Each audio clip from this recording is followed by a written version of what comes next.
Hey guys, Tatiana Ward here. So before I even start this video, I want you guys, if you have daughters, I want you to bring them into the room because I want you to share this video with them. So go ahead, call Keisha them. I'm gonna give you a minute. Okay, the title of this video is kind of alarming, but there's a lot of truth to it. Some of the things that I'm gonna say in this video is gonna upset some people, but this is my opinion, but an opinion that's very much based off of what I know to be true. People often ask, what is it that made you get into makeup? And the first thing that I say right off the bat is that insecurity got me into makeup. I wanted to know how to alter my looks. I remember how hard school was for me. And it was hard for many reasons, but the two biggest reasons were I was bigger than every other kid. I had boobs before every other kid. In my elementary school, or one of my elementary school pictures where, you know, they put you all on the risers and like your teacher's over here and the other teacher's over here and it's all the kids standing on the risers. They had to put me on the second to last in order to reach the height of the kids on the first. So not only was I taller, but I was also bigger. I was more broad. Head bigger, hands bigger, feet bigger, shoulders wider, everything. And not only that, but I went to a predominantly white school, so I had very few girls that looked like me. And then you come home from school where you don't look like anybody or you feel like such an outcast, and then you turn on the TV and you're yet again reminded of what is beautiful and you are not that thing. So when I was young and when I was going to school, I remember just spending so much time in the makeup aisle, fascinated by the whole thing, but also hoping and praying that this would be the magic potion that would make me look pretty. I know a lot of you will disagree with me, but I also think that a lot of people are in denial about makeup. And I think that we are forced to be in denial because we want to seem strong and we want to seem like we're so independent.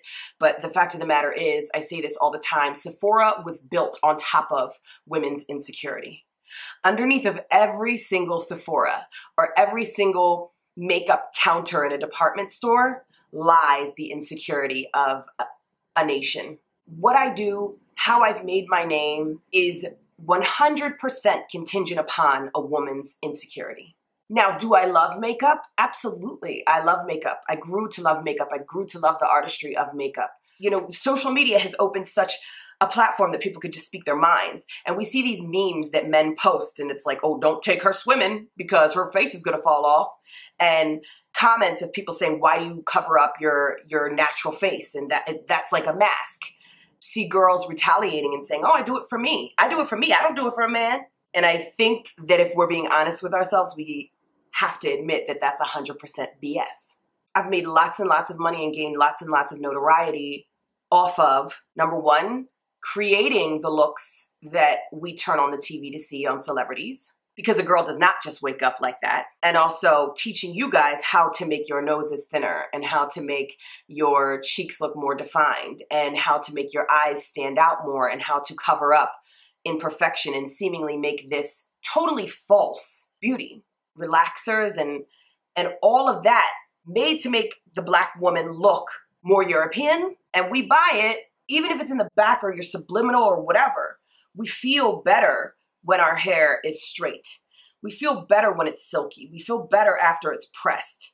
We feel better about ourselves because we know that it's going to be more socially acceptable. And just like I was saying with my experience with makeup, does it grow into a fascination and just a love for fashion and just a love for switching up your look? Absolutely. But the core of it comes down to you are supposed to be something that you're not. And we're trying to make you something that you're not. I'm sitting here doing this video right now in a full face of makeup because I feel better about myself. There's plenty of videos where you could see me starting out with absolutely zero makeup on and you could see what I really look like. But would I go onto national TV like that? No. And I don't feel my prettiest if I don't have makeup on. I'm going to say that, I'm going to admit to that, and I know that there's going to be so many girls who completely disagree. And on the flip side, there's also going to be girls who are like, oh, I don't need all that stuff. Or that's just your issue, or that's just your problem. I feel pretty just like I am. I think that's a very small percentage that really does feel that way. And then a lot of those girls that claim that, I feel like they wish they could do makeup and they wish they had the patience to learn the art of makeup, but they don't. You young girls are sitting and watching girls like me who seemingly look so pretty And you really believe that that's a reality. You really believe, because I'm so good at what I do with makeup, that I'm really just that pretty. Or you're scrolling through your Instagram and you're scrolling through your Facebook and you're turning on your TV and you're seeing what appears to be something so perfect, which is a lie. It takes a whole team to make your favorite celebrities look the way they do. It takes hairstylists. It takes makeup artists. It takes wardrobe. It takes good photographers. It takes good lighting. And each one of those things has a different person that's getting paid good money to do it because it's so important. There is absolutely such thing as natural beauty, and I would like to think that I have it. And it took me years to understand that I was pretty underneath my makeup. Does it mean that I feel like I don't need my makeup? No, I still have insecurities. When I purposely backed up in this video so that you guys could see my imperfection, I'm like a walking stretch mark. I've had these stretch marks since I was a kid. I remember being on the playground and a boy saying to me, I believe this was like 3rd grade, a boy saying to me, "What are those?" But you have to understand that everybody has those things. As cliche as it sounds, nobody's perfect.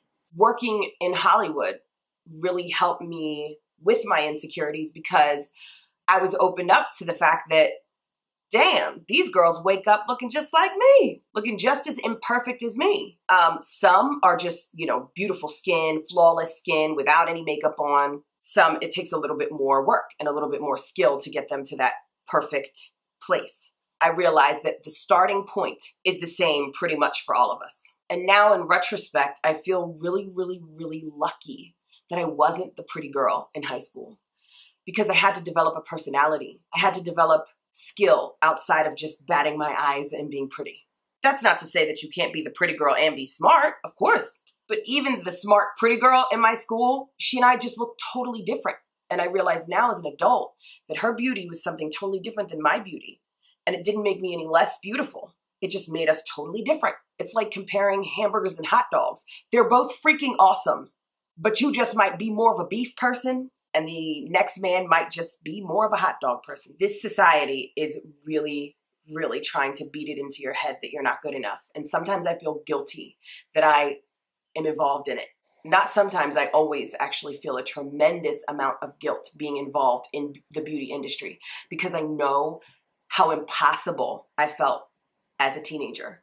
We have to separate the love of makeup and just how fun it is also, but really understand the bottom underlining belly of it.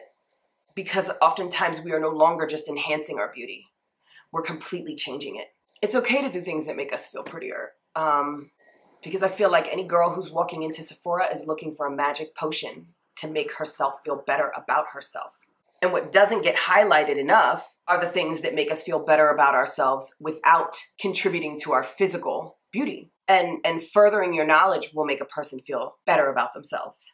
Helping other people will make a person feel better about themselves when you're kind to somebody. Being honest with yourself will make you feel better about yourself. And it will also open a door for other people to say, you know what, I feel that way too. It's hard out here for a girl, man.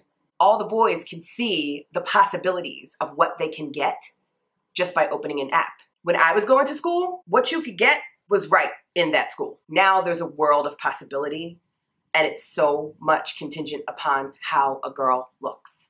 I'm so glad that I wasn't allowed to wear makeup. I'm so glad that I wasn't looked at as being beautiful. I had to just accept the fact that my hair was freaking curly, even though I wanted it to be straight so bad. But the irony of it all is that those things really are the things that end up making you beautiful in the end. I'm not going to say that my stretch marks made me beautiful in the end. I'm not going to say that my gap teeth made me beautiful in the end. I was at the Wendy Williams show the other day, did a client's makeup. Wendy Williams was talking about somebody, I forget who it was. And she was like, I'm so glad that she never closed up her gap. And I heard a man out in the hall say, oh no, she need to close that gap.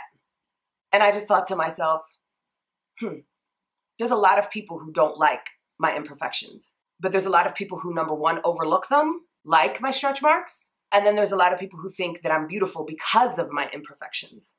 The same way that we look at Winnie Harlow, and honestly, we might not notice her at all if we didn't see her vitiligo. But that very thing, which I'm sure got her teased so bad, I'm sure, growing up is the very thing that people around the world are recognizing as being beautiful.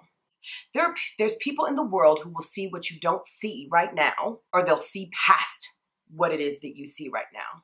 Where you're at in your school right now is such a very small, small world in comparison to the big, big, big world that we live in. You will experience the big, big, big world, but you got to get through this tiny little world that you're in right now. And keep that into perspective. Keep that in the back of your mind when you think about all the crap that you see online. All the beautiful girls who are so much prettier than you. Keep in mind that it's a very big world, and you're seeing girls out in Europe, in California, wherever you're from, you're seeing girls from totally different places than you.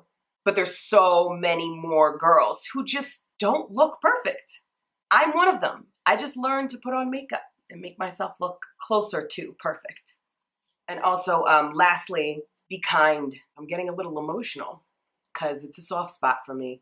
But my mom always said that her observing, before I even realized it about myself, that I would go out of my way to befriend people who were just totally different than me, or the outcasts, the shy and the quiet. Because I always had an outgoing personality. Even though I wasn't like popular for being pretty, I was pretty popular because number one, I could sing. Number two, I had a good personality, I guess. And I was friends with popular kids. I was kind of popular by default, I guess. I guess the outsider in me, or the person who felt like I wasn't pretty enough or I wasn't smart enough, would purposely go out of her way to befriend people who were the freaks and the geeks and the weirdos, have conversations with them. I guess I also just wondered, like, why are you so shy? Here I am, and I'm not the prettiest girl in the world, and I'm bubbly and I have a personality, but what makes you so shy? Why don't you talk? Pass that girl a note in the hallway and just write something down and say you're pretty. Or, I heard your answer in class today. That was really smart. That will truly make you feel beautiful because you've helped somebody else come out of their shell, or you've acknowledged somebody who might not feel like they're not, like they don't exist. You wouldn't believe how many people feel like they don't exist.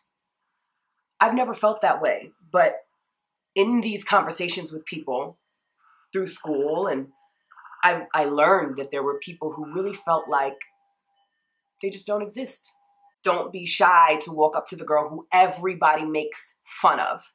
Sit with her, talk to her. Even the most popular girl has her insecurities. So you can only imagine what the girl that everybody picks on feels like. It's so hard to be a girl. So if you see your friends making fun of somebody, or if you see somebody that day after day after day doesn't seem to have friends, doesn't seem to have any connections with other people, to be a strong girl and say, you know what, I'm going to change that. I'm going to talk to her since nobody else is. Or I'm going to tell my friends not to make fun of her. Or I'm going to sit with her. And you might find that you don't have any interests or nothing to talk about. But that kind of kindness can take somebody so far. You're all turning on Instagram, you're all turning on Facebook, and you're all feeling the same thing. It's just that people don't admit it. Makeup is awesome, and I love it. Hair is awesome, and I love it. But make sure that you understand that it really is just an illusion. And no matter what YouTuber or Instagram girl, including myself, says, oh, you need this, or, ooh, girl, her eyebrows are terrible, or any of that, God made you exactly the way he intended to make you. I always say this, if God intended for us to fly, he would have given us wings. If he intended for us to have perfect eyebrows, he would have made us that way. It's okay to use our technological advances to advance. But the basics and what we were born with is really all we need to be complete and to be whole and to be awesome. So start your school year knowing that you are perfect just the way you are. Remember that your beauty is something entirely different than the next person's beauty, and it doesn't make you any less beautiful.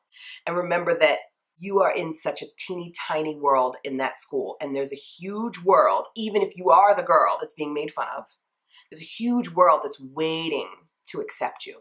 There's friends out there in schools and God knows where that you will make friends with years from now that are going through the same thing you're going through right now. And one of those friends might even be in your school right now if you just open up and talk to her. So that's all I have to say. Thank you guys so much for watching. I hope you'll share this video with somebody who may need to hear it. I'd love it if you guys give me a thumbs up. And even if you give me a thumbs down, please, by all means, express to me why you gave it a thumbs down. Express to me why you don't agree, but say it respectfully. Otherwise, I'll block you and never think about you again. So yeah, thank you guys so much for watching, and I will see you right back here real soon. Bye.